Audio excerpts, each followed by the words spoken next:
Parole de Rabbeinu avec simplicité. Rabbeinu il a dit tout le monde sera Breslev à la fin, et moi j'ai une histoire que j'ai racontée de ma Chadrani, Zichona Libracha, Allegria, qui était de la famille Abou Khatsera, descendante de Baba Salé, et qu'elle m'a dit, tu sais Ethan comment je suis devenu Breslev? Je lui ai dit non. Elle m'a dit voilà, nous on est Abou Khatsera, descendant de Abir Yaakov, Baba Salé, rien à voir avec Baal Shem Tov, la Chassidoute, l'Ukraine. Et mon père, quand il est décédé, elle avait des rêves prémonitoires. Elle était en lien avec Rabbi David, Abou Khatsera de Naria, qui lui a interprété ses rêves parce qu'il savait qu'il y avait des significations importantes.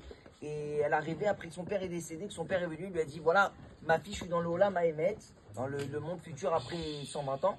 Et il lui a dit je vois de là-bas qu'à la fin, tout le monde sera Breslev. Et donc ne perds pas ton temps à aller à droite à gauche. Commence à faire des doutes et à acheter et étudier les livres Breslev. Elle s'est réveillée le matin.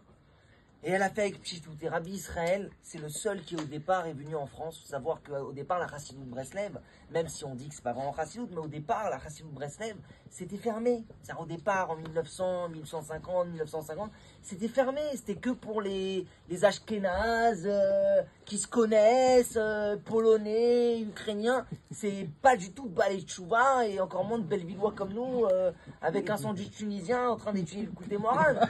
Il n'y a rien à voir avec nous. Avec Benisti de Belleville, des du Tunisien, rien à voir. Alors qu'est-ce qui s'est passé? Rabbi Israël, il est venu 2 fois en France. Et quand il est venu, il a voulu venir les 2 fois, notamment au Lila, là-bas à Babylone. Et je le tiens cette histoire d'une personne qui était là-bas. Chaim Pérez qui n'a pas pu venir ce soir, mais ses fils ils étaient là, qui sont repartis déjà. Chaim Pérez il était avec lui. Et il m'a raconté, j'ai encore la note vocale des frissons. Parce que moi, après mon mariage, je cherchais un appart. Et jusqu'à la veille du mariage, j'ai eu que des miracles. J'avais pas un sou, Hachem m'a envoyé. J'avais pas l'appart jusqu'à la veille du mariage, Hachem m'a donné. Moi j'étais dans le 19e, mais je pensais, bon, où c'est que je trouve un appart? Je trouve. Où c'est que je trouve la veille du mariage? Au Lila. Je dis, bon, ok, je vais là-bas. Et quand je vais là-bas, je dis, mais ça me rappelle quelque chose là-bas. C'est pas la première fois que je vais au Lila. Et je vais vous dire pourquoi. J'arrive là-bas et Chaim Pérez, il me dit, tu sais, il y avait Rabbi Israël là-bas dans la rue où tu as habité. Et là-bas, il y a une synagogue qui s'appelle Beth Miriam. Et après, je me suis rappelé qu'au Keren Rabbi Israël, au départ, à un moment, on faisait les cours justement. On n'avait pas de choule, on se faisait un peu virer tous les mois d'une choule parce qu'il sentait que... Et donc à un moment, on était pendant plusieurs mois à Beth Miriam. Et si vous allez là-bas au Lila, rue des Bruyères, Beth Miriam, il y a une plaque où il y a écrit « Lirbod, Rabbeinu, Akadosh » et tout. Ben, je ne trouve pas dans une choule comme ça, rien à voir. Une plaque en grand, il y a écrit « Lirbod, Rabbeinu, Akadosh » parce qu'il y a les Breslevers. Le Keren de Rabbi Israël faisait tous les cours là-bas. Et moi, j'habite dans cette rue. Ça devient ma choule. Incroyable. Et je vais là-bas et Chaim Pérez, il me raconte comme ça. Il me dit « Tu sais, il est venu à Babylone, la synagogue juste à côté. » Et Rabbi Israël, les 2 fois, il est venu là-bas. Et quand il est venu, ils ont entendu qu'il y avait un admour, un rab d'Israël qui venait. Bon, ils ont organisé un gala avec 600 personnes à Babylone, là-bas. Maintenant, lui, il est arrivé, il n'a pas fait un cours, il n'a rien dit. Rien. Pas un mot de rien. Alors, il connaissait tout, comme il allait dire Aveno, il connaissait tout, mais il n'a rien dit. Rien qu'il rigolait. Ah, il y a la vidéo sur YouTube d'ailleurs.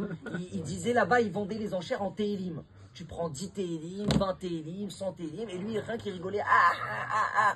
Et comme ça, avec son rire, il a emmené 40 familles la première fois faire l'Alia. La deuxième fois, il est venu, il a rigolé encore, il a emmené 40 familles faire l'Alia avec lui qui l'ont suivi. D'ailleurs, il y a une des familles, c'était la famille de Nathan Usan. Une des familles commençait à rapprocher, elle a entendu Rabbi Israël, elle est partie, elle est montée, elle a dit c'est pas possible, un rire pareil, un vieux de 100 ans, en soi-disant Admour machin, il dit pas un mot de Torah. C'est qui cet homme-là? Et quand il est venu, il dormait rue des Bruyères. Et la personne qui me raconte, elle était avec lui. Il pousse la chaise roulante et il s'arrête, il dit là, il dit ici dans tout ce quartier-là, déjà il y aura une choule. En Beth Miriam, elle a été créée 30 ans après, au moins 20 ans après. Et elle dit là, il y aura une choule. Donc après, 20 ans après, il y a eu Beth Miriam. Et là, dans ce coin-là, tous ces alentours, il y aura des Breslevers dans quelques années. Et de là-bas se diffusera la lumière de Rabbeinu dans le monde entier.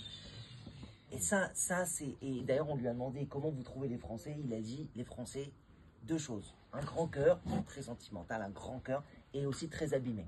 Il a dit les 2. Il a dit les Français, c'est les 2. Un grand cœur, très abîmé spirituellement. On se connaît, on sait qu'on a un grand... Les Français, ils ont un truc, un grand cœur. On n'est pas dans les... comme les Israéliens, dans les chapeaux, là. Il y en a, il a expliqué à Oman. Alors, tu sais, si c'est comme ça, c'est tel Chassidoute. Si c'est comme... Moi, j'ai rien à faire, moi, Rabbi Frahim, celui-là, j'ai acheté celui-là. C'est tout, pot de lapin, 300 balles.